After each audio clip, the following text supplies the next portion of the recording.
성경의 숲을 걷다 오늘은 시편 64편입니다. 64편은 악인들로부터의 구원을 강구하는 개인 탄식시에 속합니다. 그러나 도움을 청하는 부르짖음에서 찬양하라는 부름으로 이동하고 환난에 빠졌을 때 하나님이 도우셔서 구원을 주신다는 일반적인 교훈시의 성격도 띠고 있습니다. 오늘 64편은 시인이 원수들을 향한 반감과 저주의 마음을 숨기지 않지만 그럼에도 이 시의 초점은 하나님과의 관계에 맞춰져 있습니다. 1절과 2절입니다. 하나님이여, 내가 근심하는 소리를 들으시고 원수의 두려움에서 나의 생명을 보존하소서. 주는 악을 꾀하는 자들의 음모에서 나를 숨겨주시고 악을 행하는 자들의 소동에서 나를 감추어 주소서. 먼저 시인은 하나님을 향한 긴급한 부르짖음으로 시작하는데요. 들으소서, 보존하소서, 숨기소서. 몰아치는 단어들이 상황의 위급함을 더해주고 있는데요. 두려움으로 번역된 미파하드는 너무 놀라 떨려서 아무것도 할 수 없는 공황 상태에 이르렀음을 뜻합니다. 시인은 원수에 대한 두려움과 염려로 온몸이 마비되는 공황 상태를 경험하고 있는 것입니다. 그래서 원수들로부터의 구원을 간구하는 것인데요. 시인은 이 원수들을 인정사정 없는 악인들이라고 했고 어떤 불의도 마다하지 않는 악을 행하는 자들이라고 표현했습니다. 그리고 그들은 시인을 망하게 할 음모를 함께 꾸미는 자들이며 지속적으로 온갖 방법을 동원하여 소동을 피우는 자들이었습니다.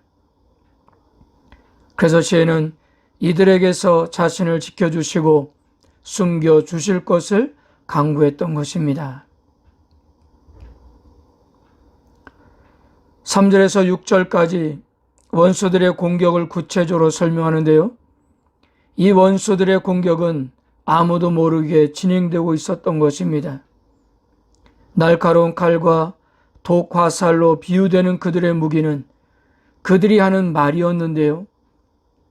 즉 날카로운 칼과 같은 그들의 혀는 시인을 찔러 상처를 내고 독 화살 같은 그들의 말은 그의 목숨을 위협했던 것입니다.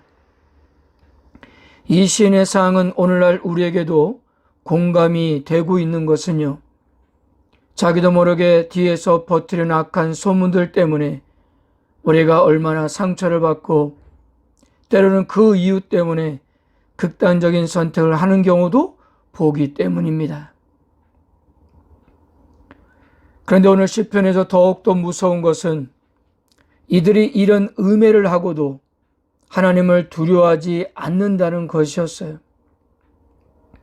그리고 5절과 6절을 보면 그들이 자신이 만들어 놓은 올가미가 완벽하게 위장되어 전혀 들키지 않을 것이라는 자신감도 있었습니다. 그들이 놓은 함정처럼 그들의 생각이 너무 깊어서 어느 누구도 알 수가 없을 것이라고 자신했던 것입니다. 그러므로 시인 역시 이 원수들이 어떤 생각을 하고 있는지를 알 수가 없었던 거예요. 7절에서 9절입니다. 그러나 하나님이 그들을 쏘시리니 그들이 갑자기 화살에 상하리로다. 이러므로 그들이 엎드러지리니 그들의 혀가 그들을 해함이라. 그들을 보는 자가 다 머리를 흔들리로다. 모든 사람이 두려워하여 하나님의 일을 선포하며 그의 행하심을 깊이 생각하리로다. 모든 것을 잃어버린 것 같은 바로 그때 하나님께서 나타나십니다. 시인은 그러나라고 하며 반전을 소개하는데요. 바로 앞에서 원수들은 자신들이 마치 하나님과 같고 완벽하다고 확신했지만 하나님은 오히려 원수들의 방법으로 그들을 공격하시는 것이었어요. 원수들은 갑자기 죄 없는 자를 공격했습니다.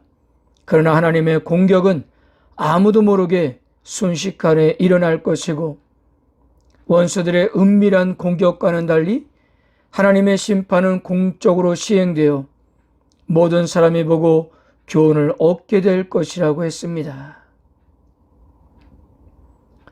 마지막 10절입니다.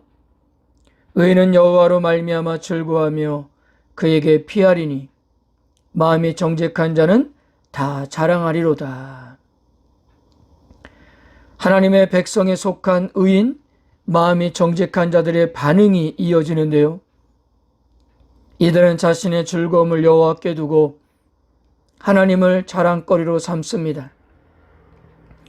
이는 가장 만족할 만한 가치를 하나님께 둔다는 뜻으로 이해할 수 있습니다.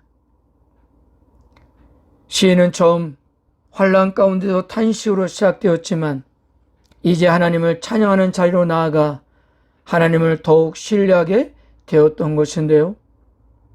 바로 하나님께서 의인들의 탄식 소리를 찬양 소리로 바꾸실 것이기 때문이었습니다.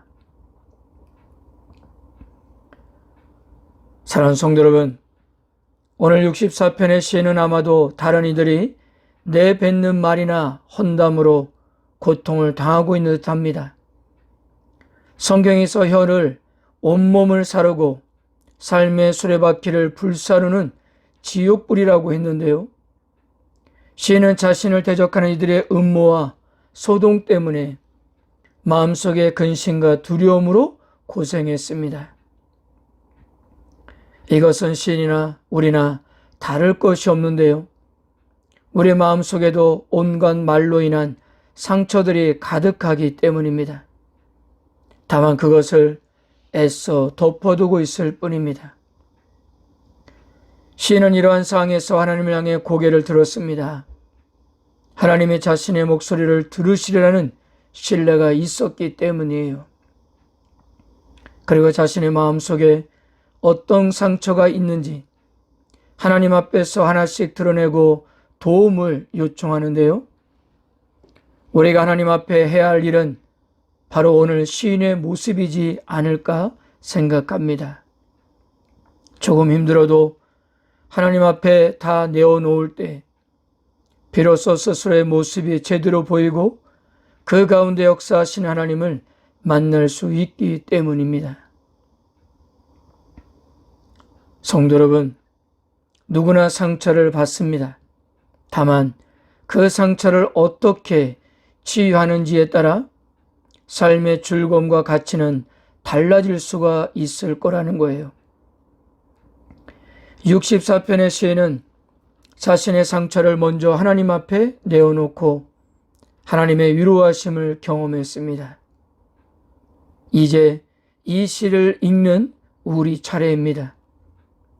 우리에게는 어떤 상처가 있는지를 돌아보고 있는 그대로를 하나님 앞에 내려놓고 하나님의 위로하심과 치유하심을 경험하시기를 바랍니다. 오늘도 하나님은 세상을 바로 세우시고 세상을 공평하게 다스리고 계십니다.